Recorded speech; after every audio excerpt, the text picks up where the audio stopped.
अभी कुछ दिन पहले मैं अपने दोस्त से मिला और बोल रहा था कि मुझे लोन नहीं मिल रहा है। मैंने क्या बात हो गई, लोन क्यों नहीं मिल रहा है, सब कुछ तो बढ़िया है। तो बोलता कि मेरे वो बैंक वाले बोल रहे हैं कि सिविल स्कोर सही नहीं है, तुम्हारा सिविल स्कोर खराब है। तो वो बोला मैंने कभी लोन लिया नहीं, फिर मेरा सिविल स्कोर कैसे खराब हो सकता है। मैंने कहा हाँ बात सही है। तो सिविल स्कोर देखा, मैंने रिपोर्ट देखी सिविल स्कोर उसकी क्रेडिट हिस्ट्री देखी, तो उसमें एक लोन दिखा रहा था। तो मैंने कहा किसी गारंटी दी थी तुमने? कह रहे हाँ मैंने गारंटी तो दी थी। तो उस गारंटर की वजह से कैसे उसकी सिविल रिपोर्ट खराब हो गई, क्यों उसे लोन नहीं मिल पा रहा है, और ये गारंटर क्या चीज है, आज के इस वीडियो में टोटल हम जानने वाले हैं। सो आपने अभी तक हमारे चैनल को सब्सक्राइब नहीं किया तो सब्सक्राइब करने, क्योंकि आपको मालूम है हमारा मिशन है इंडिया को फाइनेंशियल अवेयर बनाना। तो आप हमारे उस मिशन में जुड़ के हमारा साथ दे सकते हैं। तो ये चलते हैं।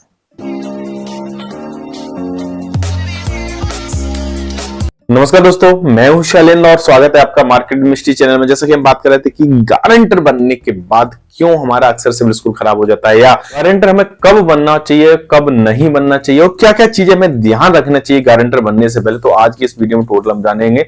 सो वीडियो को अंत तक बने, पूरा देखें, स्किप ना करें, कहीं आपसे कुछ इंपोर्टेंट छूट ना जाए। वीडियो पसंद आए तो लाइक जरूर करिएगा।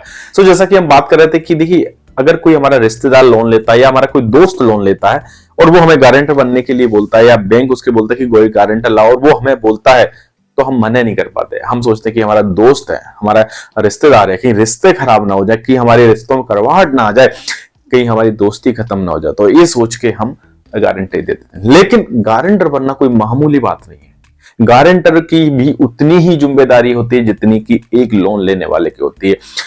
किसी वजह से लोन लेने वाला व्यक्ति अगर लोन को पेमेंट नहीं करता, लोन नहीं भरता, तो उसकी पूरी जिम्मेदारी होती है गारंटर की, यानी वो गारंटर को पूरा लोन भरना पड़ता है। तो गारंटर बनने से पहले हमें क्या क्या चीजें ध्यान रखना चाहिए, क्या क्या सावधानियां रखना चाहिए, और कब हमें गारंटर बनना चाहिए, ये हमें पता होना चाहिए। तो सबसे पहले जानते हैं कि कब पड़ती है लोन में गारंटर की जरूरत, यानी कब गारंटर हमें बनना पड़ता है। यदि लोन की रकम बहुत ज्यादा हो और डिफॉल्ट जोखिम ज्यादा लग रहा हो, ऐसे में हमें गारंटर की जरूरत पड़ती है। बैंक को कर्जदार के पर्याप्त डॉक्यूमेंट ना मिल पाए, या कर्जदार का निजी क्रेडिट स्कोर यानी उसका सिविल स्कोर खराब हो, तब हमें गारंटर की जरूरत पड़ती है। यदि मुख्य कर्जदार की उम्र ज्यादा हो या पैसा जोखिम वाला हो, यानी अगर जो कर्ज ले रहा है यानी जो लोन ले रहा है, अगर उसका पैसा जोखिम वाला या उसकी उम्र ज्यादा है, तो ऐसे में गारंटी की जरूरत पड़ती है। यदि बैंक की नीतिगत जरूरत में लोन गारंटर शामिल होता है, ऐसे कई सारी बैंक के लोन होते हैं उसमें गारंटी की जरूरत पड़ती है, तो ऐसा लोन हो। तो ये चार बातें उस व्यक्ति के साथ है जो लोन ले रहा है, तो उसे गारंटी की जरूरत पड़ेगी ही पड़ेगी। तो इस चीज में हमें बहुत सावधानी रखनी है। तो इसमें सबसे पहले समझ लेते हैं कि लोन गारंटर बनने में क्या होती है जिम्मेदारी। देखिए, लोन लेने वाला और लोन गारंटर में आपको फर्क लगता हो, लेकिन दोनों एक जैसे हैं, यानी दोनों की जिम्मेदारी एक जैसी है। यानी लोन लेने वाला कभी डिफॉल्ट करता है, यानी वो पैसा नहीं भरता अपने लोन का, तो कानूनी तौर पर पूरे उस गारंटर की जिम्मेदारी होती है उस लोन को चुकाने की। ऐसे में क्या होता है, बैंक पहले डिफॉल्ट करने पर जो लोन वाला व्यक्ति होता है, यानी जो एप्लीकेंट होता है, जिसने कर्जदार है, उसको नोटिस भेजती। अगर उस कर्जदार की तरफ से अगर कोई जवाब नहीं आया, तो फिर बैंक उस गारंटर को भी नोटिस भेजती है।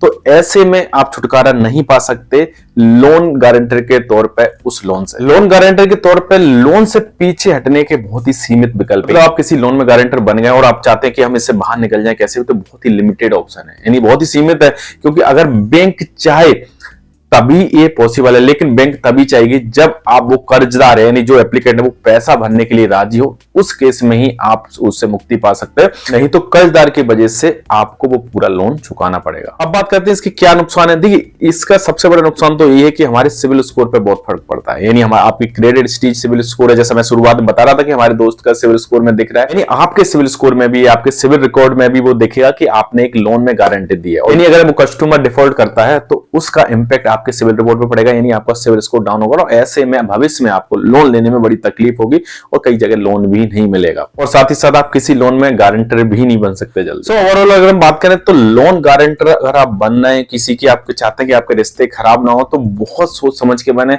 सारी चीजें देख लें, वो किस काम के लिए लोन ले रहा है, क्या वो भर पाएगा क्या नहीं भर पाएगा, सारी चीज समझ लें, तभी लोन गारंटर बने। और आखिरी में 2 टिप देना चाहूंगा मैं, जैसा कि हमेशा की तरह देता हूं। लोन गारंटर अगर आप बनना है तो सबसे पहले ये चीज ध्यान रखें कि लोन लेने वाला व्यक्ति सक्षम है या नहीं पैसे भरने, किस काम के लिए ले रहा है, क्या वो फालतू चीजों के लिए तो नहीं ले रहा है, तभी लोन गारंटर बने। आपको लगता है कि हाँ ये भर पाएगा तभी लें, या कोई किसी व्यक्ति का बिजनेस जोखिम भरा नहीं है तभी गारंटी लें। दूसरी बात, अगर गारंटर बनना तो उस व्यक्ति को प्रेरित करें एक लोन प्रोटेक्शन इंश्योरेंस लेने के लिए, यानी जो भी लोन ले रहा है उसका एक प्रोटेक्शन इंश्योरेंस ले ले, यानी भविष्य में कोई भी जोखिम हुआ, कुछ भी हुआ तो ऐसे में वो इंश्योरेंस कंपनी उसका लोन चुकता करेगा और ऐसे में आपके ऊपर कोई भी जिम्मेदारी नहीं आएगी। तो उम्मीद करता हूं आज के वीडियो आपको पसंद आया होगा, जानकारी अच्छी लगी होगी। अगर पसंद आए तो अपने दोस्तों परिजनों में शेयर करें और उन लोगों को भी शेयर करें जो लोन लेते हैं अक्सर या गारंटर बन जाते हैं किसी के में बिना सोचे समझे, क्योंकि आपका गारंटर बनना कोई मामूली बात नहीं है। इन्वेस्टमेंट और फाइनेंस की जानकारी के लिए हमारे चैनल को सब्सक्राइब करें। मिलते हैं नेक्स्ट वीडियो में, तब तक के लिए नमस्कार, जय हिंद।